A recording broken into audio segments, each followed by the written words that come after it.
Hello and welcome to the study junction classes. आज इस video में हम बात करेंगे क्लास 10 मैथ्स के चैप्टर नंबर 1 की एक्सरसाइज 1.2 के बारे में। तो चलिए देखते हैं। क्वेश्चन नंबर 1 है prove that root 5 is irrational. ये मोस्ट इंपॉर्टेंट क्वेश्चन से है आपके एग्जाम के पॉइंट ऑफ व्यू से, ठीक है। Prove that root 5 is irrational. सबसे पहले हम स्टेप में लिखेंगे let us assume that root 5 is rational. अब क्वेश्चन में इरेशनल था तो हमने एज्यूम क्या किया है कि एक रेशनल नंबर होगा। नेक्स्ट स्टेप में रूट 5 के इक्वल टू में आपको A by B rational numbers इस फॉर्म में होता है।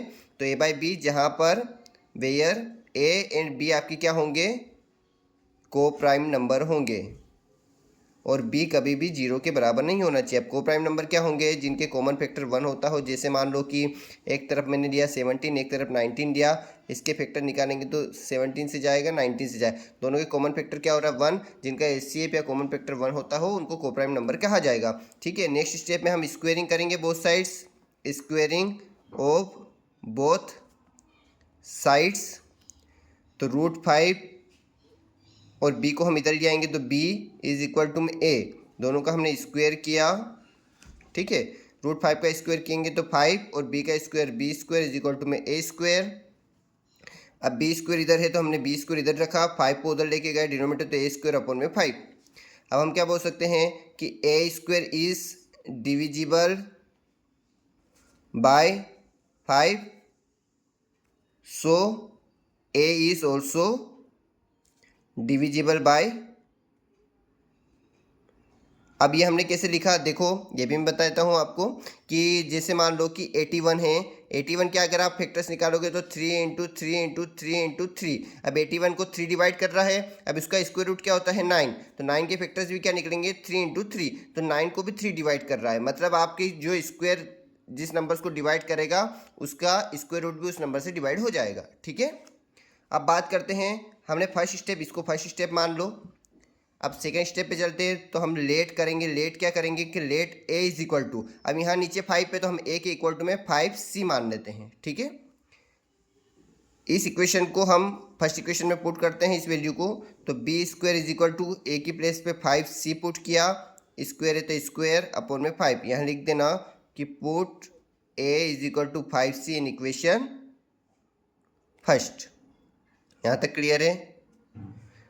B square is equal to इसका स्क्वायर किया तो 5 का स्क्वायर 25, सी स्क्वायर अपॉन में 5, 5 5 जा 5, 5 5 जा 25, तो आपको क्या बचा B square is equal to 5c square बचा, ठीक है।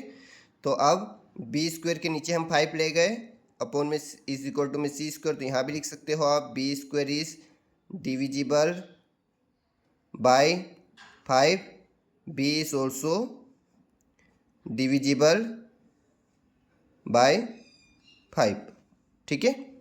इसको इक्वेशन सेकेंड मान लो। अब हम क्या बोलेंगे, from equation first and second we conclude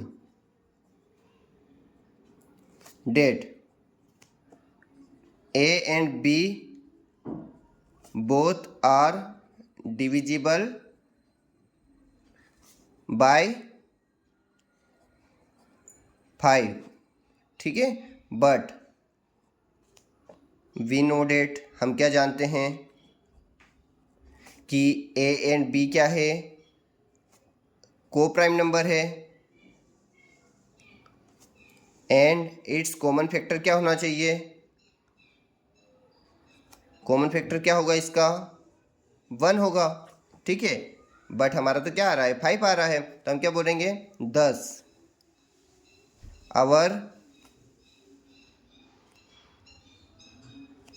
10 ऐसे लिख सकते हो आप, 10 contradiction occurs due to our incorrect assumption. अब हमने क्या मान लिया था, रूट 5 को तो हमने रेशनल मान लिया था जो कि एक विरोधाभास उत्पन्न कर रहा है, तो हम क्या बोलेंगे so root 5 is irrational. Rational नहीं होगा, वो क्या होगा इरेशनल, और ये आपका हेंस प्रूव्ड हो गया फर्स्ट वाला क्वेश्चन, ठीक है। सेकेंड वाला क्वेश्चन क्या है इसमें?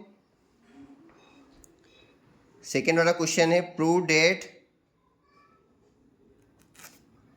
3 + 2√5 इज इरेशनल। क्लियर है? अब इस क्वेश्चन को भी हम आसानी से कर सकते हैं। सबसे पहली स्टेप तो वही है आपकी, let us assume that 3 + 2√5 is rational. Second step भी वही है, 3 + 2√5 is equal to a/b where a and b are coprime number and b not equal to 0। Clear इतना? नेक्स्ट स्टेप में आप क्या करोगे? नेक्स्ट स्टेप में हम 3 + 2√5 इज इक्वल टू a/b लिखा।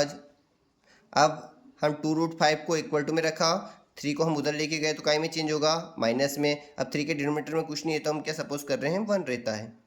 अब √5 2√5 हमने लिखा is equal to a, b का एलसीएम लिया तो b माइनस यहाँ हो जाएगा 3b। ठीक है, अब √5 हमने इधर लिखा। अब आपको पता है कि इरेशनल नॉट इक्वल टू होता है रेशनल के, तो √5 is equal to a minus 3b, ये मल्टीप्लाई में इधर आके डिवाइड में चेंज हो जाएगा तो 2b हो जाएगा। अब हम क्या बोलेंगे?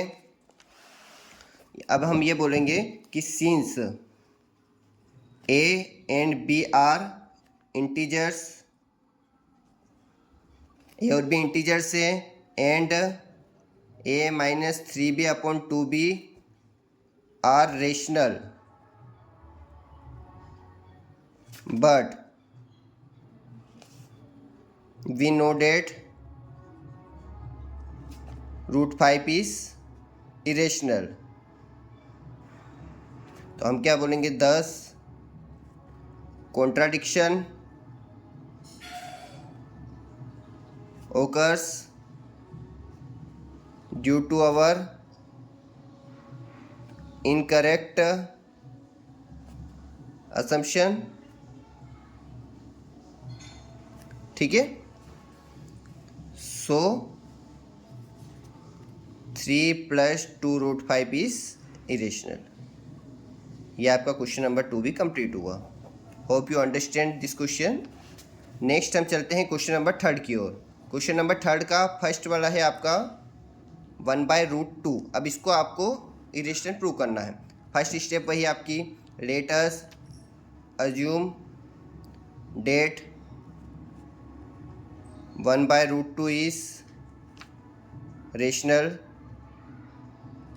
ठीक है, नेक्स्ट में 1/√2 इज इक्वल टू में a/b where a and b are coprime number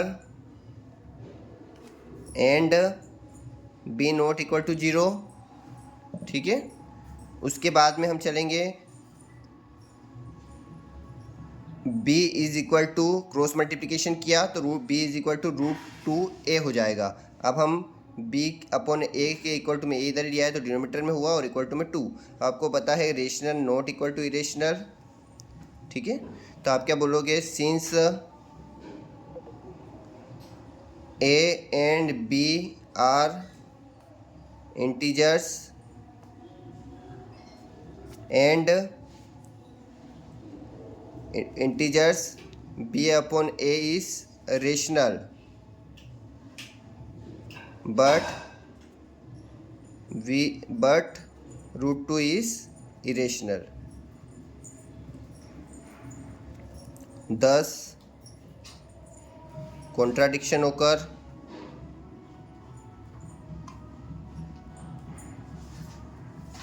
due to our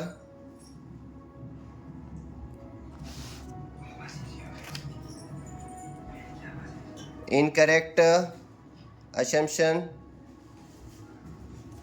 सो हम बोल सकते हैं कि 1/√2 इज इरेशनल। क्लियर है? इसके 2 क्वेश्चन और बचे हुए हैं, सेम टू सेम प्रोसेस में होंगे। आप एक बार ट्राई करना, अगर नहीं समझ आते हैं तो आप कमेंट करके ज़रूर बता सकते हैं। अगर वीडियो अच्छा लगा हो तो चैनल को लाइक और सब्सक्राइब ज़रूर करें।